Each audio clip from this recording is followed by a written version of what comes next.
মোহতারাম হাজরিন, দুনিয়াতে সূর্যটা 15 কোটি কিলো দূরে থেকে আমাদেরকে তাপ দেয়। এই তাপ আমরা সহ্য করতে পারি না। গরমকালে আমাদের জন্য অনেক কষ্ট হয়ে যায়। কিয়ামতের দিন সেই সূর্যটা আমাদের অর্ধ হাত উপরে চলে আসবে, সেখান থেকে আমাদেরকে তাপ দিতে থাকবে। এমন ভাবে তাপ দিবে আমাদের মগজগুলো গলে টকবক করে পড়তে থাকবে। সেই কঠিন মুসিবতের দিন আল্লাহর নবী বলেছেন 7 ব্যক্তিকে আল্লাহ আরশে আজিমের নিচে ছায়া দান করবে। 1 নাম্বার আল ইমামুল আদিল।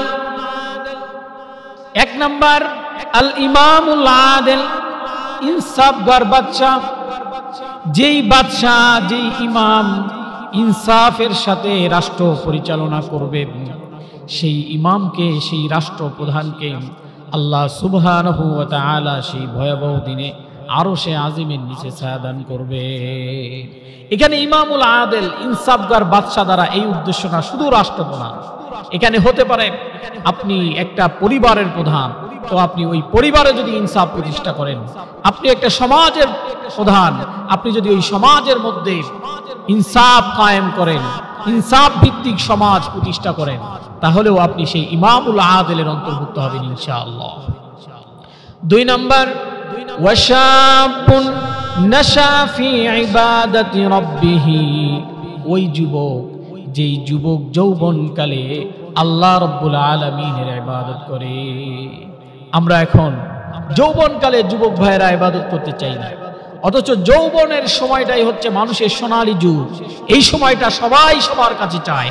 আল্লাহও চান আমার বান্দা যৌবনকালে আমার ইবাদত করবে, সে যাবতীয় নাফরমানি থেকে বিরত থেকে একমাত্র আমার ইবাদত করবে, আমার ইবাদতে মশগুল থাকবে।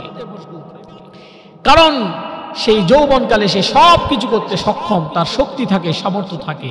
এই অবস্থায় সে যদি গুনাহ থেকে বেঁচে থেকে আল্লাহ পাক রব্বুল আলামিনের ইবাদতে মগ্ন হয়, তাহলে আল্লাহ খুশি হয়ে কিয়ামতের দিন তাকে আরশে আজিমের নিচে ছায়া দান করবেন, বলি সুবহানাল্লাহ। 3 নাম্বার ওয়ারাজুলুন কলবুহু মুআল্লাকুন বিল মাসাজিদ। 3 নাম্বার ওই শ্রেণীর ব্যক্তি, যেই ব্যক্তির অন্তরটা সর্বদা মসজিদের সাথে ঝুলন্ত থাকে। মসজিদের সাথে ঝুলন্ত থাকার অর্থ হচ্ছে যে সব সময় মসজিদে থাকতে হবে এমন না। যে ব্যক্তির অন্তরটা সব সময় ব্যাকুল থাকে, 1 ওয়াক্ত নামাজ পড়ে, আবার কখন পরবর্তী নামাজের সময় আসবে সেই সময়ের সে অপেক্ষা থাকে, যখন এই নামাজের সময় হবে তখনই সে মসজিদে আসবে।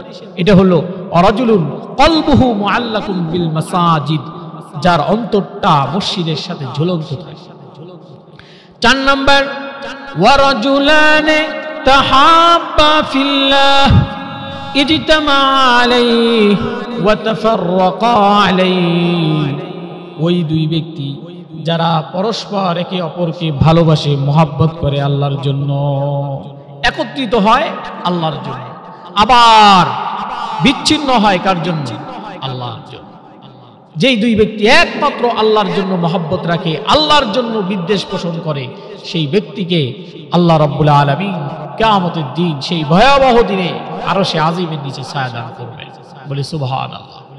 5 নাম্বার ওয়ারাজুলুন তলাবাতুহু ইমরাতুন যাতু মানসিবিন ওয়া জামালিন ফাকালা ইন্নী আখাফুল্লাহ।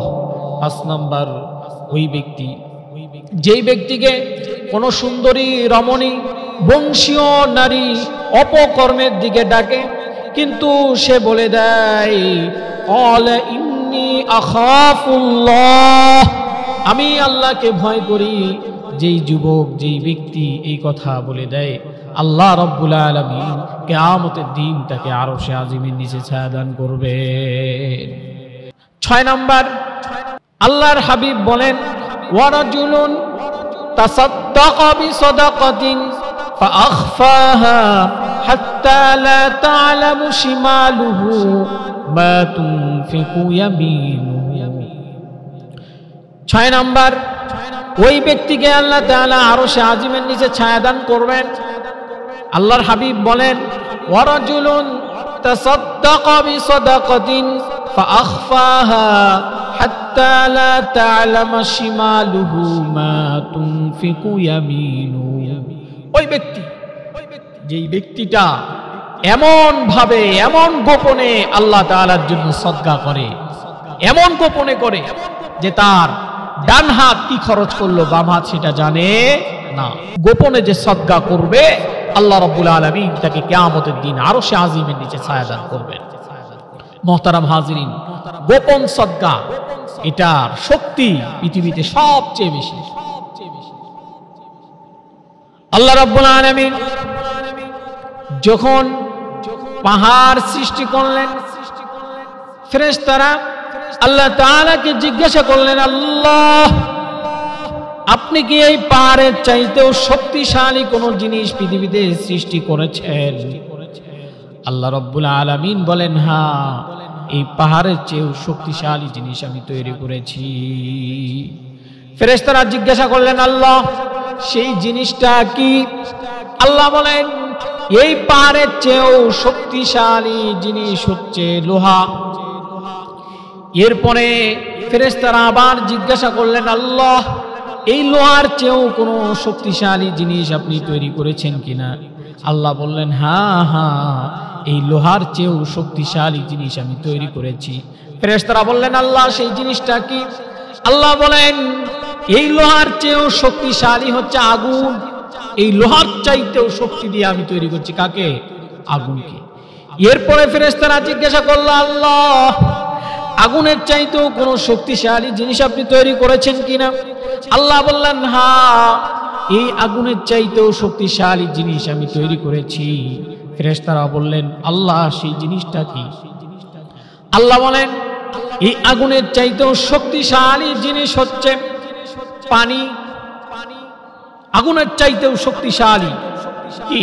পানি।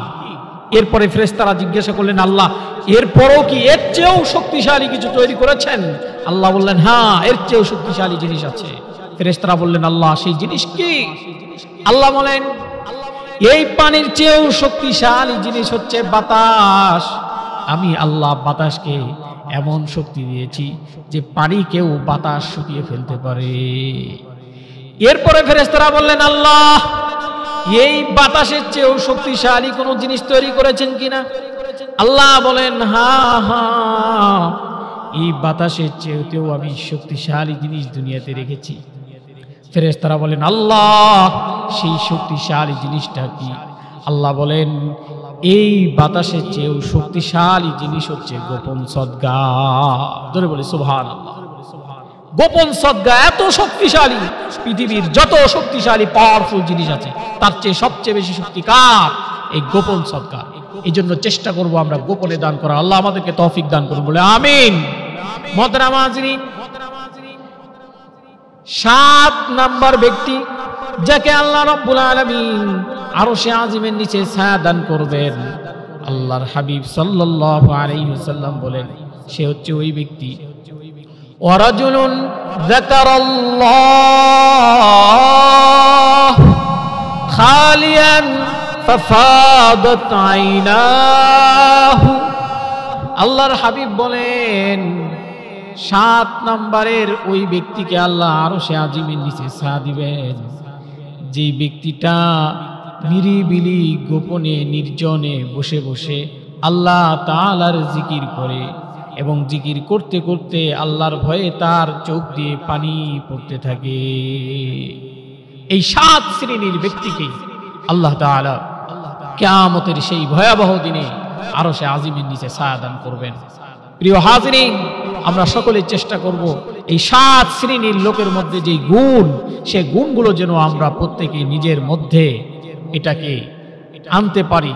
আল্লাহ সেই গুণগুলো দ্বারা আমাদেরকে গুণান্বিত করুন, বলি আমিন।